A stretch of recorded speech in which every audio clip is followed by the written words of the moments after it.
all you Lasso fans. This is Peanut Butter and Biscuits, your Ted Lasso fan cast from NPR Illinois Community Voices and the Front Row Network. And holy moly, do we have an interview for you today. We're going to get kind of like right into it, but yeah, we just got done talking to him, and this is a fun interview, right, Jer? Oh yeah, if you didn't know, people, he's just kind of the best. And I guess if people haven't looked at the title, we should tell you, who are we talking to today? And I didn't even introduce you. I'm so excited. I didn't say my co-host. I'm Craig, and my co-host, Jeremy Goeckner from the Front Row Network as well. But Jeremy, tell the folks who we are talking to today. Folks, we have Sam Obisanya himself. Toheeb Jimoh is on Peanut Butter and Biscuits today. And as Craig alluded to, just an amazing interview. Such a fun guy. Seems genuinely to be the best person on the planet. I can see why all of his teammates rag on him because he's just so damn good and cool. But we talk about a lot of really great stuff, not just Ted Lasso, but also some stuff from the series he did called Anthony that's available on Peacock. And just kind of, we might be confirming some rumors that you've heard as well. I don't know, guys. I don't know. You might just have to listen. What a tease. We should say, because in case Toheeb's publicist is listening to this right now, don't worry. No, we did not have him no say spoilers. anything No spoilers. that's going to get him in actual trouble. But no, this was just so much fun, and we got to dive into a ton of different topics. I know that people are really excited to listen to this. I should mention that we also bring her up in the interview, but we do have an episode coming up next with Tori from Their Soulmates, which is a great podcast. We had mentioned we were going to drop that this week, but of course, this opportunity to talk to Toheeb came up, and we wanted to make sure we brought this to you as quickly as possible. So we will let you know that we are going to talk to Tori a little bit later on. The last thing that we have to announce, that we've announced on our Peanut Butter and Biscuits group on Facebook, and we've also put it onto our Twitter account as well, but we haven't formally announced it here, is that if you are in the St. Louis area, we are going to be doing a live version of Peanut Butter and Biscuits at Fan Expo St. Louis, and that will be on May 15th. I believe it's at 2 o'clock. It's Sunday at 2, right? Sunday at 2 o'clock on the Creator Stage at Fan Expo St. Louis. It's going to be really good. We are going to be talking about the geekiness of Ted Lasso and providing many examples as to why Ted Lasso and his merry crew are geeks to the max. We know that they play FIFA together because we've talked to a bunch of the cast about that. So we know they're gamers, but we're going to find out that they're geeks for sure. But any last things before we got to get out of the way so they can listen to Toheeb? Yeah, I don't know. Well, here, let me do my 3-page treatise on why Toheeb is great. No, I'm kidding, guys. You're going to love this interview. Let's do it, man. All right, here he is, Toheeb Jimoh. We are so excited today to welcome Sam Obisanya himself, Toheeb Jimoh, to Peanut Butter and Biscuits. Toheeb, how are you? I'm very well, thank you. Thanks for having me. This is really cool. Yeah, absolutely. It's really cool for us to have you. And, we had a chance to talk to Kola and Mo and Stefan before they went into film season 3. Now, I'm going to tell you right up front, we're not going to ask you for spoilers to season 3, although we really want them because we know that you are in the middle of filming and everything's going really well over there. But the question that I have about season 3 in particular is just, how was that feeling getting back on set? Because you all have had this amazing year, winning Emmys, winning awards left and right. So when you come back together as a cast, what's that feeling like? Man, it's to be honest, I think the biggest thing has been, even though we're still kind of in the middle of the pandemic, is coming back to a bit of a freer set where, we aren't constantly being like pushed apart and like we can just talk without having to be, like this far apart from each other.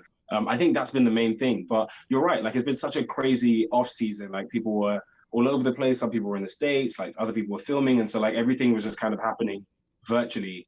So like when we came back, it felt good to just all be in the same place for once. Does that make sense? And so I think, yeah, that's the thing, that like the COVID thing was one thing, but also just all of us being able to just like, decompress together was like the fun thing about being back. But also, like, I think we all just kind of fit back together seamlessly.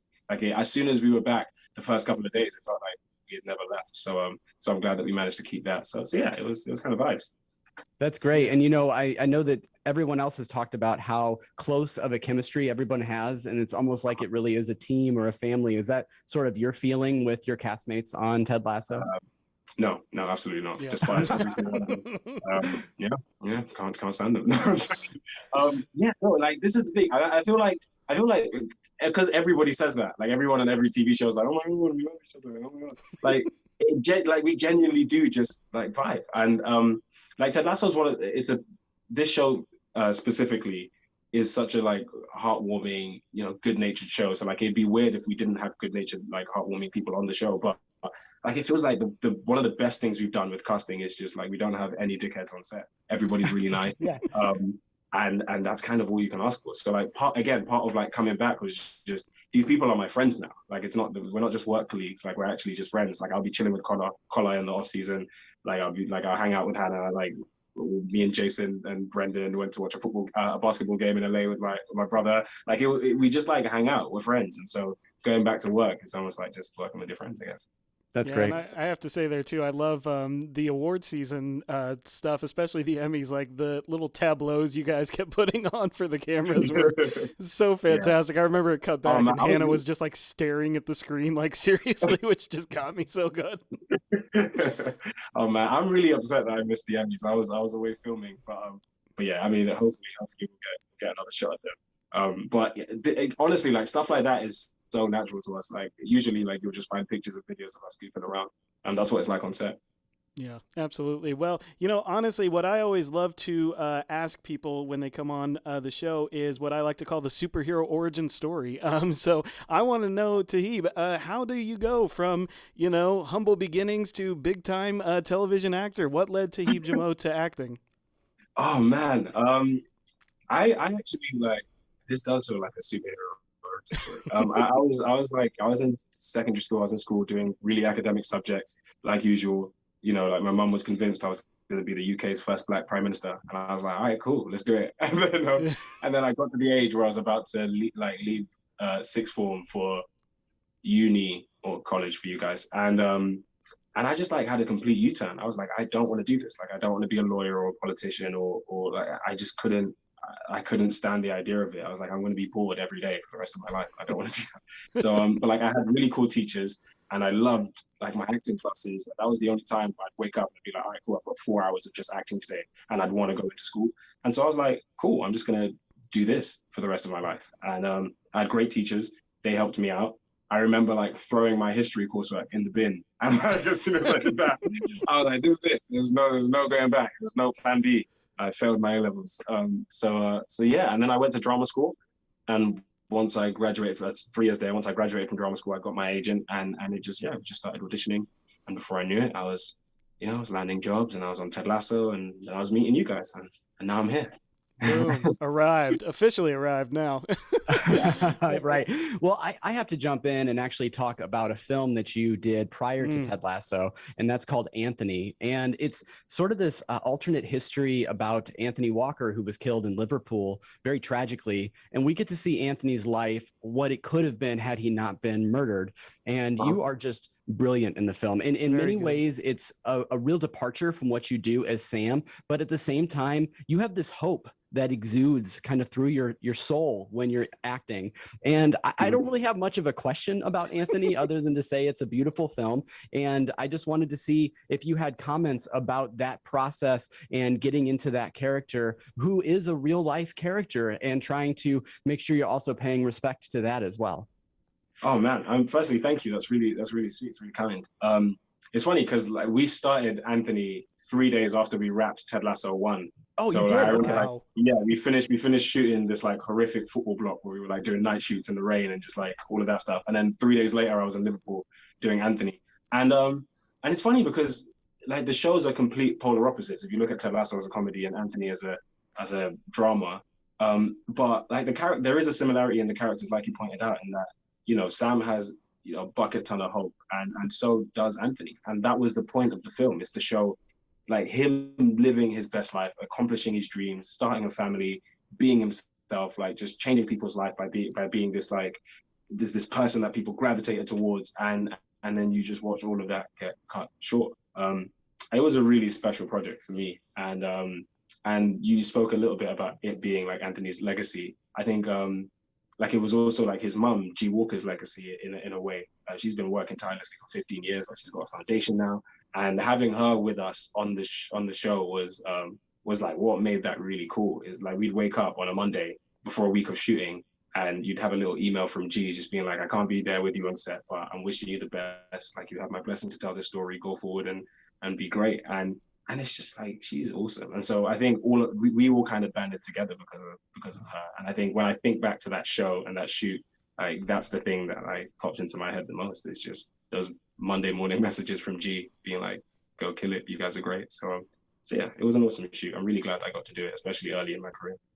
It's wild to me that you came off the Ted Lasso set and went to Anthony. I thought it was the other way around because, again, it's just this gripping drama and this story that just you can't help but feel heartbroken as you're watching it, but also it teaches us a lesson about the lives that people live and how important that life is and that life can be in the future. And so it's just, there's messages abound in that. It's just an incredible story. But Jeremy, did you have a question about Anthony as well? Yeah, well, you already kind of talked about it, but like there is, I'm sure, this immense pressure to deliver on a performance like that when it's somebody who actually did live and when it's somebody who, you know, you're telling their story and their legacy. So did that pressure, like, how did that manifest in you? How did you deal with that pressure on that set? I remember just being so scared at the beginning. I was terrified. Like I was so worried because I was like, I'm doing the story and, you know, like I'm playing the lead and it's like, it's a real life story and this person existed and his family will watch this and the people of Liverpool will see this and the Black community will watch it. And I was like, oh my God, it kind of felt like the whole thing was like super overwhelming. But I remember meeting G Walker, Anthony's real mum, the day of the read through. And we did the read through, we read the entire film, and it was like, it was moving and it was everything. And Jimmy's writing was great.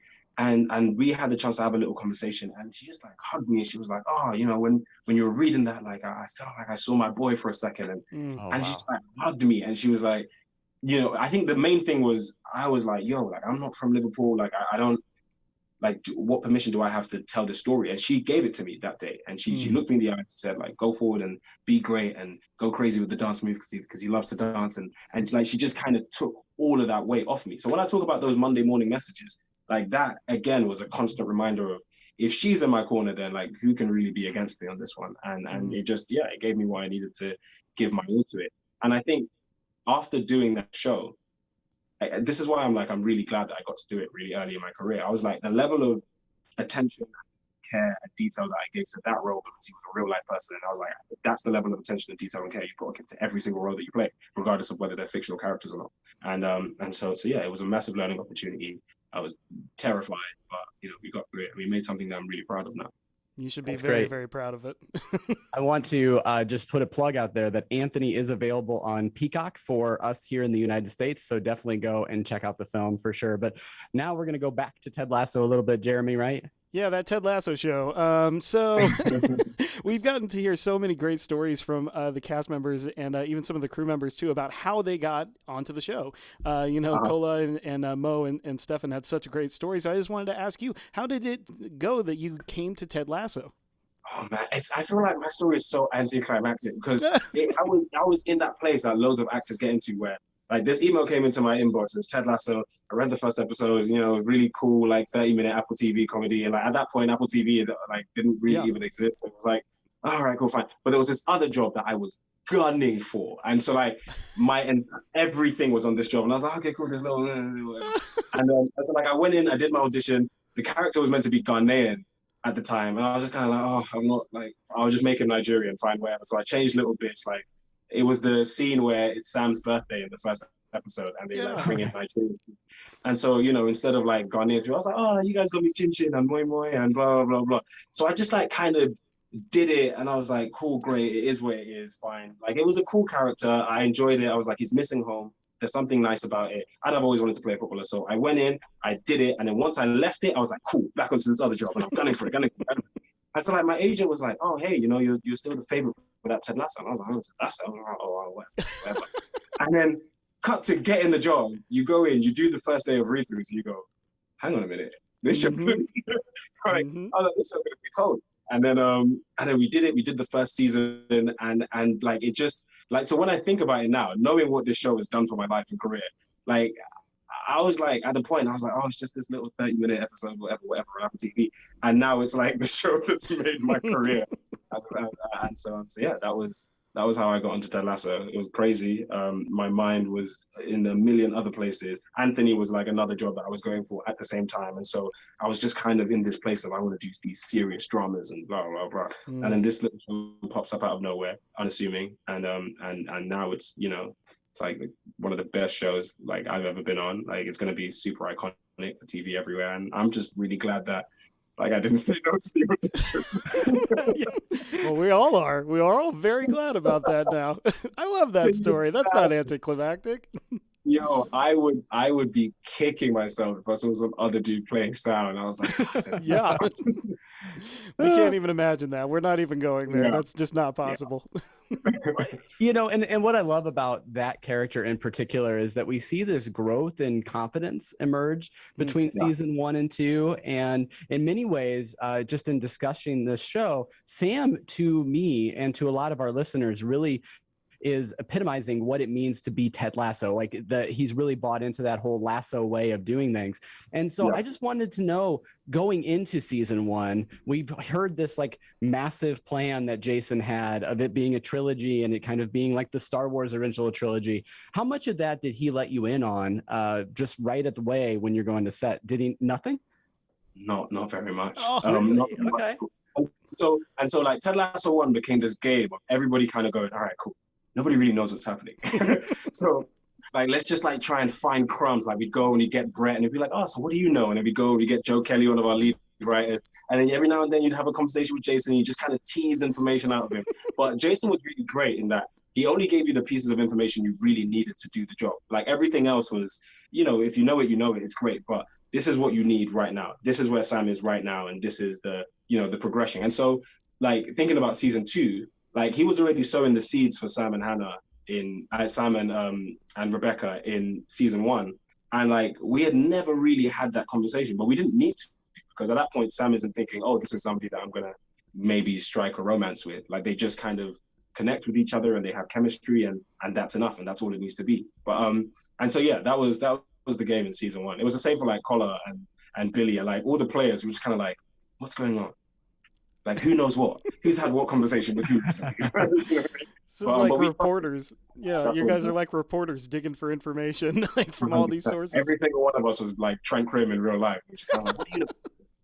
I kind of love that idea because we all know that many of the castmates have played FIFA together. So I could just see you playing FIFA with Jason and being like, hey, so Sam, what's going to happen? You know, like just trying to slide it in. Exactly. So like in the off-season of season 1 and season 2, we had a pro clubs team that did terribly. We were so bad. But we were just like vibing anyway. And yeah, like it would just be that. We'd just be having conversations of, you know, what's going on and how's the writing room going? and so like I got little pieces of information about season 2. Like he was like, you know, we're going to like venture into like Sam's politics and maybe he has like a big stand. Like at the start, he was meant to like put out a really like polarizing tweet or something. And then that ended up turning into the whole Dubai Air protest thing. And so like little pieces of information like that we got. There might be like a romantic storyline. All right, cool. I didn't know it was going to be with Hannah. Right? And so like stuff like that kind of came out while we were playing FIFA, which is really cool. That's awesome. Yeah. Jerry, you have a question? Well, speaking of you and Rebecca, hey here. I gotta say, like, it was such a cheer out loud moment for like I think all the fans when that was revealed, especially because they kept giving us so many false starts along the way about who could be on the other end of that banter call and everything. But there is still also though this contingent of fans, I don't know if you know this, that want Ted and Rebecca to end up together. That's gonna happen. In fact, we just did an episode with a girl whose podcast is all about just Ted and Rebecca being together, and she did make some compelling arguments, I have to say. So I might have converted a little bit, but of course, you know, we don't want you to get in trouble with spoilers here. We really don't, okay? But let's couch it this way. At the end of season 2, how are you feeling about Sam and Rebecca? I'm in the boat of.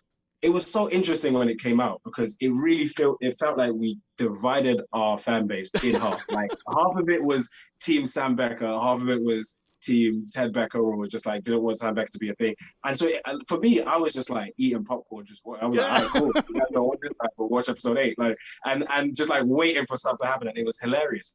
But I think after episode 12, Sam's at a point now where he's decided that he needs to put himself first, and he needs to really just figure out what he's doing. And I don't think he's at a place where he's ready to share his life with somebody yet. And so yeah, maybe there's a bit of growth that he needs to do. And so I'm in the boat of, Sam, figure out your stuff and you're ready. Who knows what will happen? And so yeah, who that leads on to in season 3? Yeah, I don't know. Who knows? Who knows? Yep.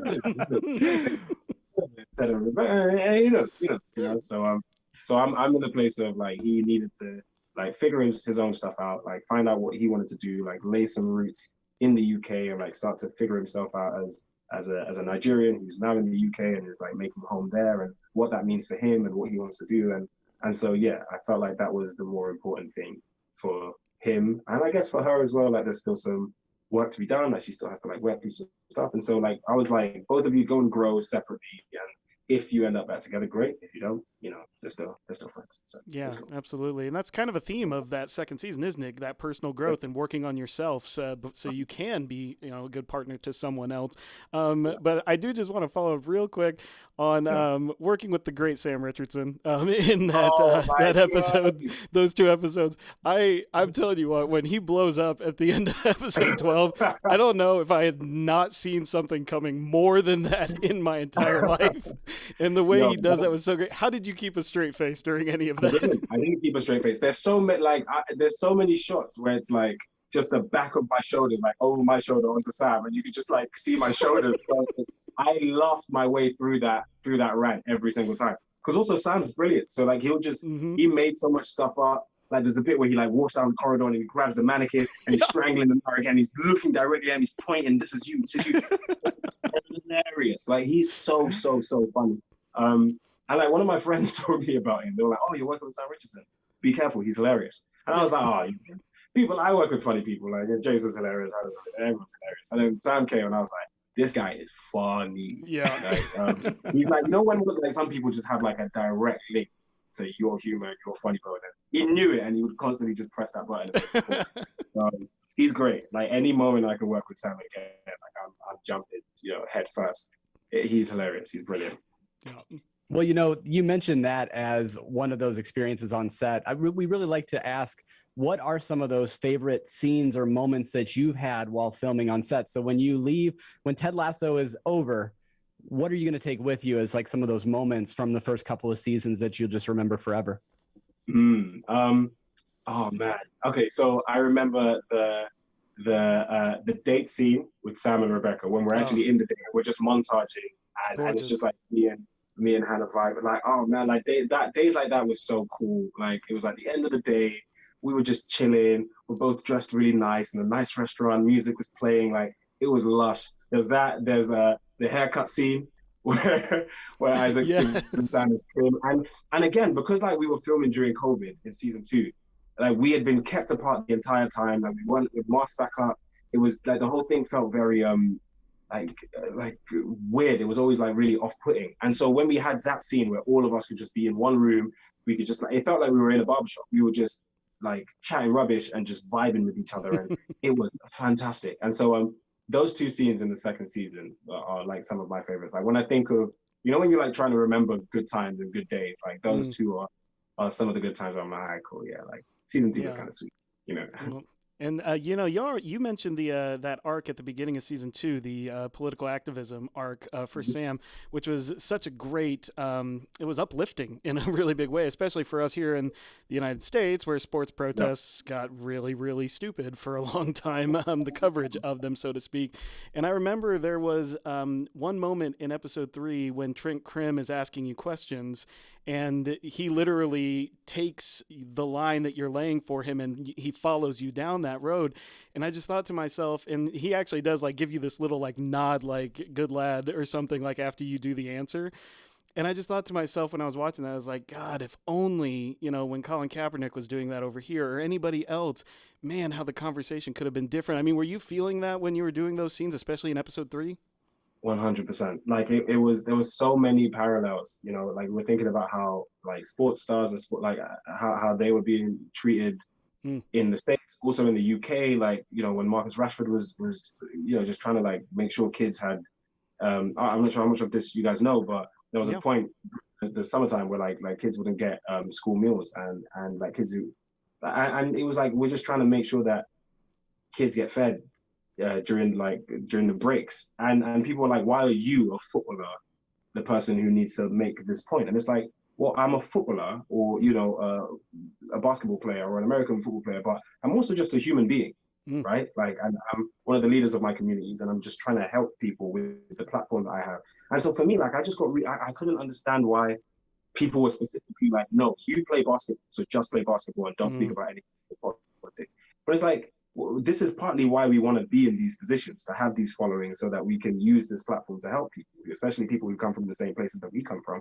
And so, yeah, many parallels. And at the time, Nigeria as well, like we were going through like massive protests when, you know, like the whole NSAR stuff was going on. And it felt like a time where I was really just like coming to terms with what it meant to like use this platform properly and why I wanted to do this. I spoke about wanting to be like a politician and a lawyer before I U-turned to acting. And I'm like, these things aren't that different from each other. Like everything that I thought I wanted to do being a lawyer or a politician, I can still do being an actor. Look how many people are going to watch this show now.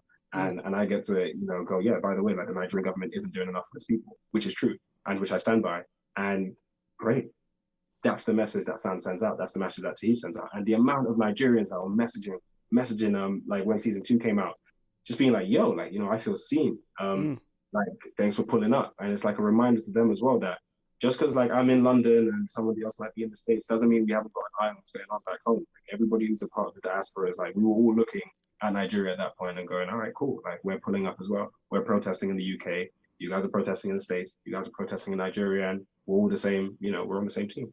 And so, yeah, I felt massively, massively, massively privileged to have that episode and to have that opportunity to look somebody in the eye and go, yes, I am accusing them of corruption, because somebody has to say it, you know? Yeah. It's great. Like, it's what I loved that scene so much. Yeah, and also just his like saying that to you, where you're just like, no, I'm not talking about the game. I'm talking about this.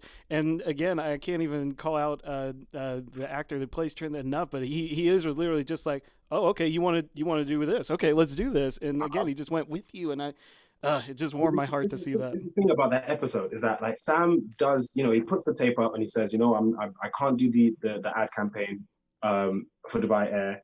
And he kind of like, this is what you expect, is for everybody to go, okay, cool, well, we're going to distance ourselves from you. Maybe your minutes get cut, you're out of the starting lineup, and you just kind of like veer off into like obscurity. And, you know, that's kind of what happened to Kaepernick. But what happens in the Ted Lasso universe is everybody just pulls up and supports him. And you see what like allyship can look like and should look like. And that's the reporters, that's Ted giving him the opportunity to speak, that's Rebecca messaging the guy and going, no, we're not dropping Sam. That's the teammates going, we're going to put the tape on as well. And everybody just backs him. And I'm like, if only that like could be the real world. Like, and I hope it inspires people to respond that way. People in positions of power, people in these corporations that can support like these like athletes who want to speak out, or whatever, actors, whatever, you know. So yeah, it provided that redemption arc for Jamie Tartt. And, you know, like we're left at the end of season 1 thinking like Jamie as the villain. And we get this kind of like 3-episode arc to bring him back into the team, something that actually it's the one time that Sam and Ted really vehemently disagree on something. And it's still, it's resolved in such a beautiful way because it's the team coming together over that common purpose. Yeah, I mean, like in the whole of the first season, Jamie just bullies Sam all the time. Like, Sam shit, you know, don't pass the ball to Sam. Man. Like, he just bullies him the entire time.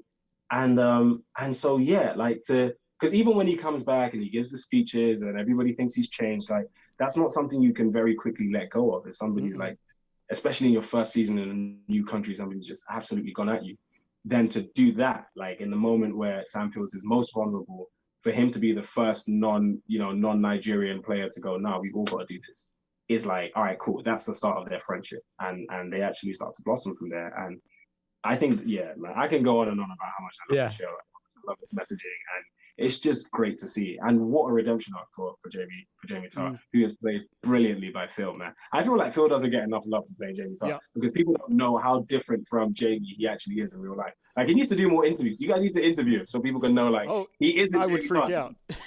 out. He'll stand hard. Yeah. He's definitely on that list of folks we want to talk to. And, you know, it's funny because when we talk to, we're going to get into a question here, a little fun question about your teammates and your castmates. But it's so funny because when we're talking to Cola and we're talking to Mo, it does seem like they kind of pick on you. Are you okay, Toheeb? Like, are you okay here? No, I'm not. I like, where's HR when you need them, bro? Like, these guys roast me in every interview they do. Like, Mo should do no more. Who plays Zorro, the keeper? He's the worst. Every time they're like, oh, who's the worst at football? Probably Toheeb. I'm like, I'm not. That's just like, that's not true. I just get picked on, bro. I don't know what I do. It's ridiculous. It's that smile. Ridiculous. It's because if there was like an Emmy for best smile, you would automatically win that every single year. Now, I'm thinking that you need to be at least nominated for your work in season 2, but that's for someone else to decide, right? But Jeremy, you had a question about a fun question about the team. Yeah, we'll be starting that Emmy campaign ourselves here pretty soon, Toheeb. But there is also, we asked this question to the others, and we love it, though, because you guys do actually, you know, a lot of you grew up playing football and such. And so we just wanted to ask, like, if there was a 3-on-3 game that's going to happen, who are you picking for your teammates there in a 3-on-3 game? 3-on-3 game. Am I in the team or am I excluding myself? Yes, you are one of them. I want to say, all right, cool. I'm in the team. I'm picking myself straight away. Oh, look at that. Then I'm picking Mo Hashim, who plays Bomber Catch. He's like hands down the best footballer on the team, to the point where we don't even include him when we do like rankings. Yeah. So I'd pick him, and if I had to pick another person, see, it's mad because there's Christo. Christo's good. Phil's really good at football as well, and Connor's really good at football as well. So I'm thinking maybe I'll be a defender, right? Mo's in midfield, and then we're going to need a superstar striker. I'm going to go for Connor. I think I'd pick Connor. Okay, that's great. Doesn't sniff my team at all. Billy doesn't sniff my team at all. No way. You're not on the subs bench. You're not in the reserves. You're nowhere near my 3-a-side team. You get grief all the time from your castmates. So let's bury some friendships here. Who are you playing? Who do you think you got the best chance against? Who do you think you got the best chance against? There you go. Yes. I pick the 3-a-side team that we could absolutely destroy. I'm picking Mojo Dilamore. He's getting smoked. I think Stefan as well. Stefan, who plays Richard Montlaw, he's getting smoked. I'm putting him in that team, and he's going to get smoked as well. Is this limited to just the football players? Or can I? Because you do you. Whatever you want to do. Brendan Hunt, add him to that team. Brendan's getting smoked as well. I want to show them about Brendan off the ball. I feel like he would just like distract you guys with the hula hooping though, like, and you wouldn't be able to do anything. I think Brendan would work his magic somehow. Yeah, he'd just make us laugh, wouldn't he? But yeah, I'm actually maybe Brendan can coach that team, and then I'll put Krista there as well. I just want to Ren Krista, guy with these big shiny glossy hair. Who do you think he is? That's great. To do a complete 180 from that question, you know, I love this show so much because it does have so much positive psychology, affirmation, and really talks about mental health and takes that on as well. And so I've been telling a lot of your castmates about this story, but during the pandemic, I was so anxious about everything, especially at the beginning, having a young son and trying to watch out for your family and everything else. And so I took to running and Ted Lasso. Those were the two things that really got me going. And now I've continued that. I've actually lost about 70 pounds running. And so I'm getting ready for my first marathon, which is really exciting. But, you know, I'm wondering how you find yourself focusing yourself, or what do you do for your own mental health to make sure that you are in a better place from that angle? Oh man, that's a great question. And congratulations, like, first of all, that's like awesome. Like, marathoning is really great. That's something, at some point, I feel like I want to run a marathon. Absolutely no way am I doing it now. That's like future Toheeb can tick that box. But that's incredible. I'm really glad that, like, you know, our show played such a role in helping you through that time. I know it did for a lot of people, which is great. It was the same for me. Working on it was one thing, but then coming back and watching it as like an audience member was great. Like, there are times you just curl up in bed and you just want to watch Ted Lasso. Why wouldn't you? So so what did I do to like help me when I get anxious? I think like I write stuff down, like, even if it's like I write poetry and stuff like that creatively, but even if it's just like diary entries, just like writing stuff down, I feel like talking to myself helps, like getting it out of your head, putting it down, whether that's speaking to somebody out loud or just writing it on a piece of paper. Like, I feel like once you look at it, you can't, like make it out to be much worse than it is in the way that you do in your head. Like when it's on a piece of paper, you're like, actually, this thing is something that I can deal with, And so that's my coping mechanism. Write stuff down, chill with family, play football. Yeah, that's my stuff. But like, I think the main thing is just like, if all that stuff that's in your head, just like get it out, just talk to someone, man. Like, oh, that's beautiful. And if you ever want to send us any of your poems, let us know. Absolutely. So now, Jeremy, I think we're going to go back to the silly here for your question. Yeah, so it's time for some hard-hitting journalism here, Toheeb. So I'm just going to get you ready for this. Got a handy little paper here. But so obviously, there's tons of rumors flying around about Season 3. There's tons of rumors, okay? So here's what we're going to do, all right? I wrote a few of these rumors down. And we're not going to ask you to confirm or deny anything. We're just gonna ask you, how badly do you want to see these things come to fruition in Season 3? Okay? That's what we're going to do here, all right? Just see if we're on the right path here. So, number one here, Coach Beard wins the World Tap Dancing Championship. 10.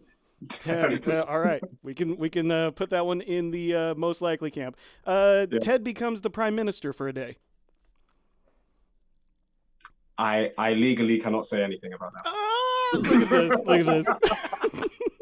All right, how about this? How's this hit you? Higgins starts a jazz trio and they sell out Wembley Stadium. 7. 7? Okay, there you go. This one's taken from Jason's appearance on a late night show on the whiteboard, but has Jamie been a ghost this whole time? I ain't saying nothing, bro. I ain't saying nothing. All right. How about this one then? Keely is found to be a long-lost Amazonian princess. Yes. All right. See, I figured that one was true. I figured that one was true. Again, from jason's whiteboard, Rebecca gets adult braces. I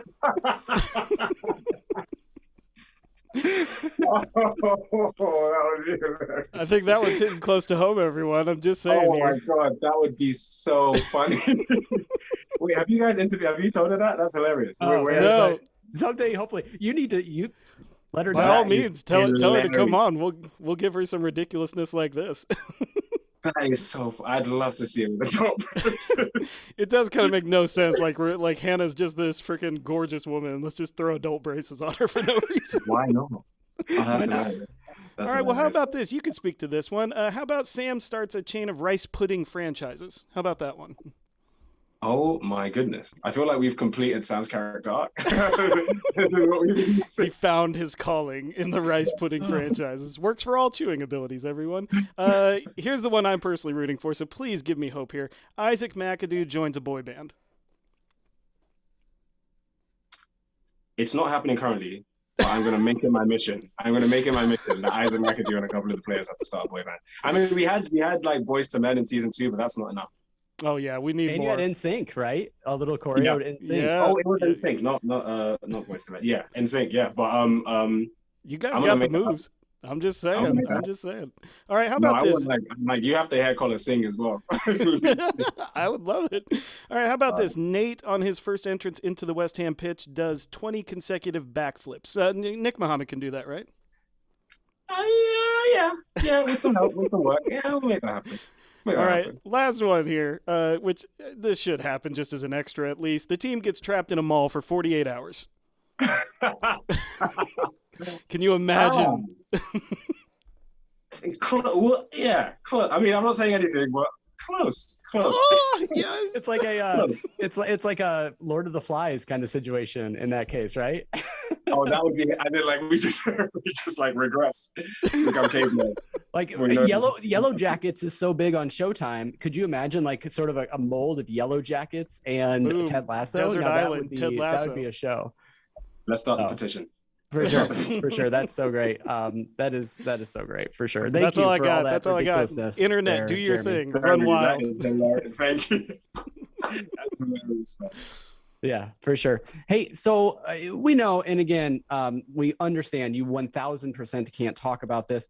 So we've us as fans, we know that Jason had 3 seasons in mind. We are coming towards the 3rd season. And so I want to kind of put you in a headspace that what happens next beyond Ted Lasso? We know that you were already filming. You mentioned you're filming Power, which will be on Amazon Prime. And maybe you can tell us a little bit about that. But we also want to know, what does your career look like? Where are you hoping your career takes you after Ted Lasso? Yeah, so say season 3 is the end. Like, I think, so like right now, as you said, I'm doing The Power, which is coming out at the moment, hopefully early next year, so 2023, which will be really cool. And again, it's very different from Ted Lasso. The character I play in that, his name's Tunde.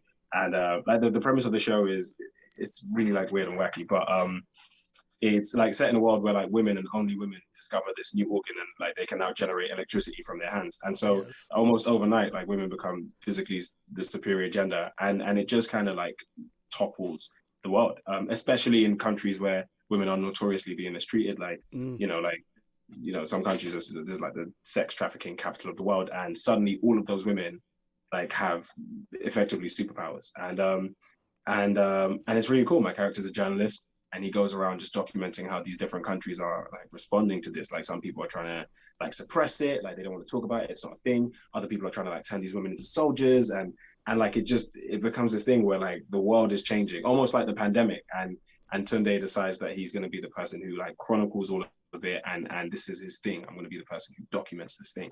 And it's a really, really, really interesting premise. I think the show's going to be great. So that's The Power.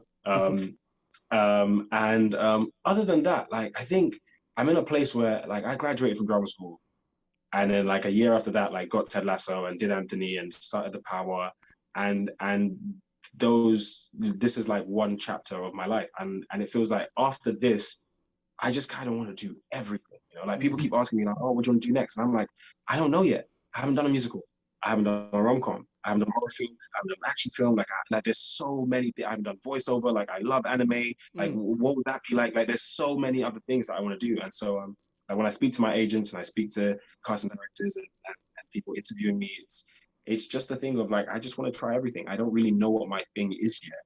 And I think that's the thing that I'm most excited about. Like, I want to do theater, and then, like go from there. And like, for me, my thing is like all the actors that I look up to do everything, right? They do TV, and then they do theater, and then they go off and they do a massive film, and they come back and do some more TV, and they do like this really like hard hitting like contemporary play at the Young Vic or the Royal Court or whatever, and then they go back. And so like that's kind of the career that I hope that I'll be able to have, and so that's the hope. That's definitely something I'm finding here in the States is finally getting more. Like, I always notice that about British actors. Yes, they go from, TVs to movies to stage to everything. They're doing a little bit of everything. And over here, it was always like you're pigeonholed into like, oh, you're a TV actor, you're a movie actor, you're a stage actor. Now that's starting to finally blend a little bit over here. We're starting to get a lot more. Because, Hannah mentioned that. People.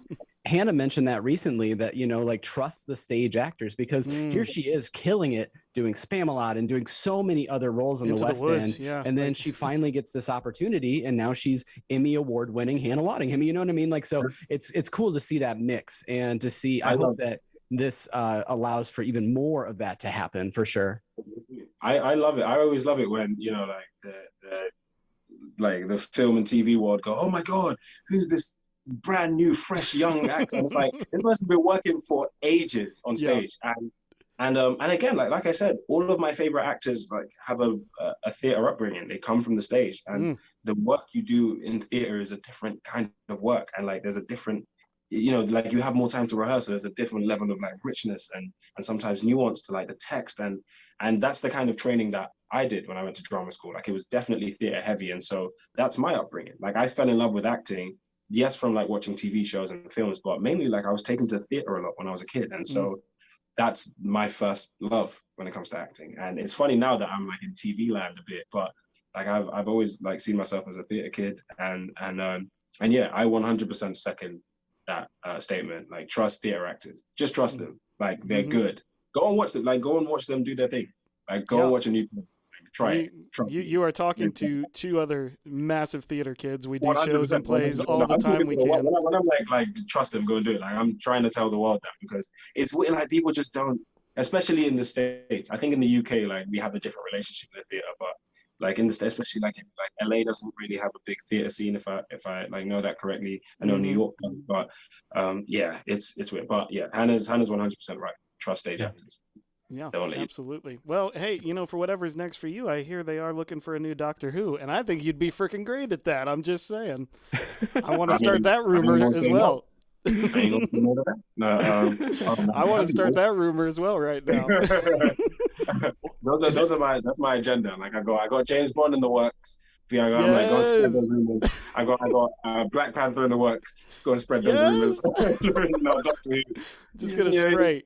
Internet, do your work. Do your work. You just said you want to do everything. I say you just do it all, and just then do it all. You have like 4 franchises going on at the same time, and that would be so great. But Toheeb, this has just been remarkable to get a chance to talk to you today and to have your time. We like to leave on these types of interviews with one last question, and that is that you do hundreds of these interviews, and I wonder if there's ever a story or a message or something that you wish that you could talk about that you're never asked. So I thought I'd just leave it open. Is there something that you wanted to mention?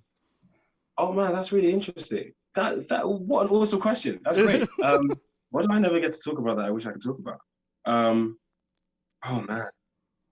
Do you know what I found really interesting actually? And I spoke about it for the first time in another interview for like a magazine shoot that I did. And I was like, oh, this feels like the first time I'm speaking about this. But like, like I was like born in the UK, and then I went and lived in Nigeria for a bit, and then came back to the UK. And so like my earliest memories are in Nigeria. And so doing this TV show where I'm playing a Nigerian, like this is my first accent, even though like I have a British accent now and I'm having to like relearn how to do the Nigerian accent in order to do it in Ted Lasso. Like that was my first accent. And so I came to the UK and I was like really badly bullied for having this accent. And so like went through the process of like, what everybody does where you like code switch and you relearn how to just like blend in so you're not picked on by kids and you just become, like a London boy or whatever. And I just find it really funny now that like this is the accent that's now like launched my career, and I'm playing a Nigerian in The Power as well. So like those 2 jobs, I'm like getting paid and I'm doing the work and my career is growing for the same accent that I was bullied for as a kid. And I'm like, that's awesome. Like what bigger screw you to those guys than just be like, look at this stuff. This is awesome. So yeah, like I said that, in that interview, and I was like, that's actually, I said it out loud before I really even like processed it. And I was like, wow, that's really cool. So yeah, that's just another thing that like I want to share for like all the kids out there that like are different, like you never know. Like at some point, that same thing that you have that makes you different to everybody else, like could be the thing that launches your career, that sets you apart. That becomes your biggest asset, right? Mm-hmm. That's so great. 100%. And so it's like, yeah, like hold on to it. And yes, everyone has to like code switch and learn to adapt and blah, blah, blah. But like never bury it and never get rid of it, because like that's you. That's, it's important. So yeah, I'm glad that like, 7-year-old Toheeb didn't like completely just reject everything to do with Nigerian culture, because here we are. That's so great. Well, this has just been excellent. I got to tell you, if ever you have the time to come back, please. And if you want to bring any of your castmates with you, please. Oh my gosh, this would be. I'll find more ridiculous questions for you guys. Oh, that would be awesome. I think this is really great. This is such a fun interview, man. Like, you guys have a great vibe. It's really fun. I think it'd be cool if we did like a group interview, like a couple of us. That'd be great. Yeah, absolutely. We're down. Yes, we have a yes. Absolutely. All right, cool. I'll hold you to it. Let's do it. All right. That's great. Thanks so much, Toheeb. Thank you guys so much. You guys have a lovely day, man. What an absolutely excellent interview. And just that was so great. I mean, like, it's fun to just have a conversation with someone. Of course, we had some of our questions scripted and we wanted to make sure we hit on a bunch of different points, but then I love just going down little rabbit holes with these cast members, because it's just awesome to get to know them a bit more as a person, right, Jeremy? Yeah, it's just, you get the sense of like what they're thinking when they're making this show. It's always one of the questions I have is just like, do you realize like what you're doing when you're doing it? Like when you're making these pop culture phenomenons, and it really just seems like all they do is just have fun with each other, and the comedy and the brilliance just flows forth, and you can definitely see it from him. Like he talks about how much of a family they are, and it just always exudes that. I mentioned the Emmys thing where they just kept doing these weird little funny tableaus when they kept cutting to them when they were nominated. I mean, it's just, you get the sense that these guys just have so much fun with each other, and Let's just keep it going, please. I don't want season 3 to be the last. It was tough because, of course, the other interviews we had done, we could always say, well, season 3 hasn't started filming yet. We were talking to Toheeb like fresh off the set. And so he was really a pretty good sport. He was a pretty good sport about all that. He was a great sport about all of that. And some of those ridiculous ideas that you threw out there that he didn't confirm or deny. Jason, call me. Call me right now. You can have these ideas. This is season 4 and 5 right here for sure. But any final thoughts on this interview with Toheeb? No, just really, really fun. I'm hoping he brings some castmates back like he offered. That'd be great. It always is just such a treat to talk to these people because sometimes it can just seem so far away from us, like we're watching somebody on a screen. And then when we could just bring them in and give you little glimpses of who they are as people, that's just really kind of one of the best parts about doing this podcast and bringing the fans and the people together. So I just love it. And I love all of you, a little bit. Of course, we do love all of you, and we would love you to be able to follow us on social media. You see that transition? There you go. See how I did that? We would love it for you to follow us on Twitter. If you go to PBBFRN, you'll find us there. And then also, please just join our group on Facebook, because what's nice about that, I just did kind of a roll call of where people are from. And of course, there's a bunch of Midwesterners. There's also people listening from Australia. There's people from Ireland. There's people from India. There's people from literally all over the United States, California, Washington. We have a really strong contingent in Washington, which is so cool. So it's just it's such a good group of people that just talk Ted Lasso. And of course, they're the first ones to find out that we were talking to Toheeb Jimoh today. So definitely go and check that out as well. I will mention one more time that if you are in the St. Louis area or coming to Fan Expo St. Louis, definitely check us out on Sunday. We will be on the creator stage, our first ever live peanut butter and biscuits in front of an audience. And we're going to talk about the geekiness of Ted Lasso. So you don't want to miss that for sure. It's just going to be a great time. And who knows what we've got coming up in the future. What I can tell you about our next episode is that we will be dropping our episode, All Things Ted Becca, which is pretty appropriate after we just talked to Toheeb about the situation with Sam and Rebecca. So we will see what we have with Tori of Their Soulmates, a podcast dedicated to Ted Becca and examining that relationship. And I will tell you that maybe one of the co-hosts of this show was converted just a little bit. I don't know. You're going to have to listen, guys. Also, though, after we do that episode, we will be releasing the audio of our live podcast at Fan Expo after the episode with Tori as well. So lots of content coming your way, folks. We're tiding you over until season 3 arrives, at least until the trailer arrives. Absolutely. Absolutely. But we just are so grateful for you listening, and especially in this off season. We know that you're the diehard Ted Lasso fans, and we really do appreciate you. So for Peanut Butter and Biscuits, I am Craig McFarland. I'm Jeremy Goeckner. And as Sam always says, be a goldfish.